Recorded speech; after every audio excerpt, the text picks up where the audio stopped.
আন্তর্জাতিক ট্রাইব্যুনাল 1 থেকে যে মানবাধিকার লঙ্ঘন হওয়ার যে রায় প্রকাশিত হলো, সেটাতে সাধারণ শিক্ষার্থীরা শুধু না, বেগম রোকেয়া বিশ্ববিদ্যালয়, এখানে আবু সাঈদেরও মানবাধিকার লঙ্ঘন কারণে এটা অর্ডার দিছে কে, যে অর্ডার ছাড়া তো পুলিশ কখনো কাজ করে না, সেটা একটা মানবাধিকার লঙ্ঘন। দায়ে বর্তমান সাবেক প্রধানমন্ত্রী শেখ হাসিনা এবং সাবেক স্বরাষ্ট্রমন্ত্রী আসাদুজ্জামান কামাল এবং সাবেক আইজিপি আব্দুল আল মামুন, এবং দুইজনকে ফাঁসি দিয়েছেন আর একজনকে 5 বছরের সাজা দিয়েছেন। এতে বিশ্ববিদ্যালয়ের শিক্ষার্থী তথা সাধারণ মানুষ তারা স্বস্তি পেয়েছে এবং এই রায়টা যাতে অতি তাড়াতাড়ি কার্যকর হয়, এটাও সাধারণ জনগণের নাও বেগম রোকেয়া বিশ্ববিদ্যালয়ের শিক্ষার্থীরাও দাবি জানাচ্ছে। পাশাপাশি আন্তর্জাতিক ট্রাইব্যুনাল 2-এর যে আবু সাঈদের মামলা আছে, সেটাও এটার কার্যক্রম শুরু করার জন্য এবং রায় দেওয়ার জন্য বেগম রোকেয়া শিক্ষার্থীরা দাবি জানায় এবং সেই অনুযায়ী যাতে দ্রুত এই ট্রাইব্যুনাল 1-এর মতো ট্রাইব্যুনাল 2-তেও যাতে আমাদের এরকম রায় আসে এবং সেই রায়ের প্রকৃতি বাস্তবায়ন হয়, এটাই আবু সাঈদ বিশ্ববিদ্যালয়ের শিক্ষার্থীরা শুধু না, বাংলাদেশের মানুষজন এটা প্রত্যাশা করে।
জুলাই আগস্টের গণহত্যাকারী খুনি শেখ হাসিনার আজকে যে ফাঁসির রায় হলো, এই ফাঁসির রায়ে বেগম রোকেয়া বিশ্ববিদ্যালয়ের শিক্ষার্থীরা শহীদ আবু সাঈদের সহপাঠীরা অত্যন্ত উচ্ছ্বাসিত। আমরা চাই যে অনতিবিলম্বে এই খুনি শেখ হাসিনাকে দেশে ফিরিয়ে এনে এই ফাঁসির রায়টি কার্যকর করা হোক।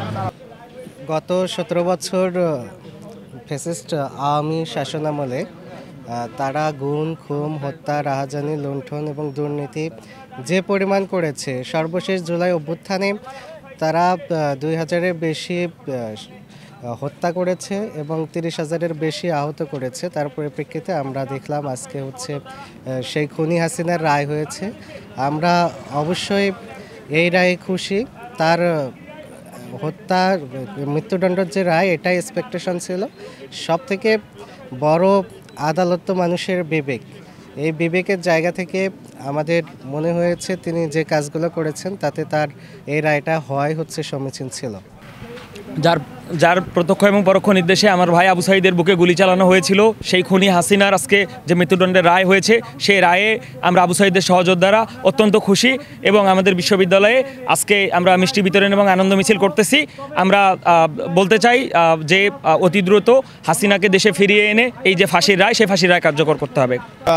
খুনি হাসিনা জুলাই আন্দোলনে 1500-র অধিক মানুষকে হত্যা করেছে, ছাত্র জনতাকে হত্যা করেছে, অসংখ্য মানুষ পঙ্গুত্ব বরণ করেছে। এর আগেও সে অনেক গুম খুন করেছে। তারপরে তার আন্তর্জাতিক ট্রাইব্যুনালের মাধ্যমে সে একটা ক্যাঙ্গারু কোর্ট করে বিভিন্ন রাজনৈতিক দলের নেতাদেরকেও অন্যায়ভাবে ফাঁসি দিয়েছিল। কিন্তু বাংলাদেশের মানুষ আজকে সত্যিকার অর্থে একটি ন্যায় বিচার পেয়েছে। আন্তর্জাতিক ট্রাইব্যুনাল বাংলাদেশের মানুষের জন আকাঙ্ক্ষা যেটা ছিল শেখ হাসিনার ফাঁসি দেওয়া, আমরা চাই এই ফাঁসিটা বাংলাদেশে শেখ হাসিনাকে নিয়ে এসে দ্রুত সময়ের মধ্যে কার্যকর করা হোক।